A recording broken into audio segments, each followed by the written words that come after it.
জামাই বউ এই কাজটা করছে। পুলিশ বাইরা টাকা খেয়ে খেয়ে ছাইরা দেয়। ধৈর্য ওরে শাস্তি আওতানো দরকার। বিচার না আর ফাঁসি হয়ে যাক, এত ছোট বাচ্চারা এমন করলো কে? জনগণের সামনে তার বিচার করা উচিত। আমরা তো সকাল থেকে শুনছি এখানে যে একটা অঘটন ঘটে গেছে, আমরা তো জানতাম না।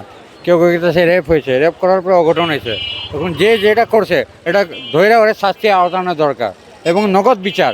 এ না আপনাকে গিয়া ঠিক আছে আমরা জামিনি দিব 10 বছর সাজা, তারপরে বাইরে হওয়ার পরে 3 মাস পরে জামিন, এটা দরকার নাই। এটা নগদ জগৎ শাস্তি পাওয়া দরকার, তাহলে এই জিনিসটা বন্ধ হবে। এটা সবসময় যে অঘটন ঘটতেছে, এই গত সপ্তাহে ওই 2 নম্বর লাইনে ঘটছে, আজকে 7 নম্বর লাইনে ঘটছে। এরকম ঘটনার তো একটা সমাধান নাই, এটা সমাধান দরকার। জনগণ চাই শাস্তি। বিচার না আর ফাঁসি হয়ে যাক, এত ছোট বাচ্চারা এমন করলো কে?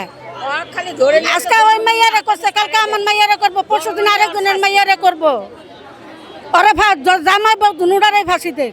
ওরে নিয়ে এসে কুকুর দিয়ে খাওয়ানোর দরকার।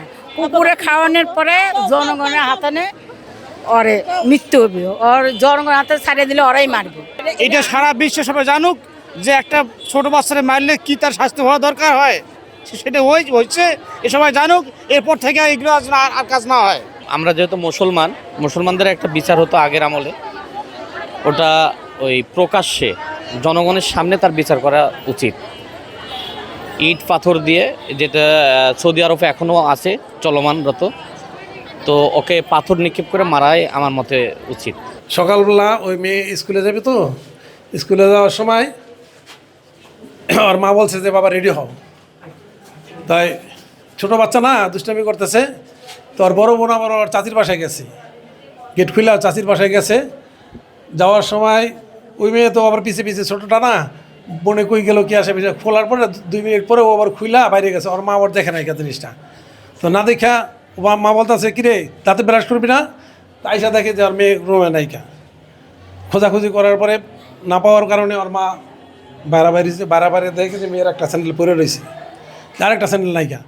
মেয়ে কিন্তু এমনি কিন্তু খুব সুন্দর, আচার ব্যবহার খুব ভালো আছিল এবং জ্ঞানীও আছিল। তো 2টা স্যান্ডেল না পাওয়ার পরে ওর মা সন্দেহ হয়েছে যে একটা স্যান্ডেল ছিল। তো এইরকম সবতলায় নক করছে, নক করার পর কোনো রুম দেখেছে, সব রুম কোনো রুমে খোঁজখবর না পাইয়া পার্শ্ববর্তীতে যে ছিল ওখানে গিয়ে জোরে জোরে নক করতেছে। নক করার পরে ওরা দরজা খুলতেছে না, আরও সন্দেহ হয়ে গেছে। তারপরে তো আর চাচি আইসা 999 ফোন করছে। ফোন করার পরে পুলিশ পাইছে, পুলিশ কর্তৃপক্ষ আইসা পরে ওটা ভাঙ্গা পরে দেখছে যে এই অবস্থা। আর ও করছে আসামি যে আছে ও গ্রিল কেটে পালাই গেছে। তার নাম মনে হয়, ওনার নাম কি, ছেলেটার নাম কি আমি বলতে পারলাম না, সোহেল নাকি শুনলাম আর কি। সোহেল নাকি ওই একটা অটো রিক্সা গ্যারেজে বলে করতো, মেকানিক ছিল। জামাই বউ এই কাজটা করছে, বউ ধরছে, জামাই কাটছে। আমরা চাই একটাই, আমাদের দাবি একটাই, আমরা ফাঁসি চাই। সারা জীবন যদি ওর জেল খাটাইতো, আরে ঠিক মতন মারতো, যে এমন মারকুল খালি কর। হ্যাঁ, এই কারণে যে আমাদের পুলিশ ভালো না, পুলিশ বাইরা টাকা খেয়ে খেয়ে ছাইরা দেয়। আল্লাহ তুই সক্য বিচার করিস মালিক। এমন শিশু রে আমার কথা না, এমন শিশু রে আমার ছেলে লোকে পড়ে।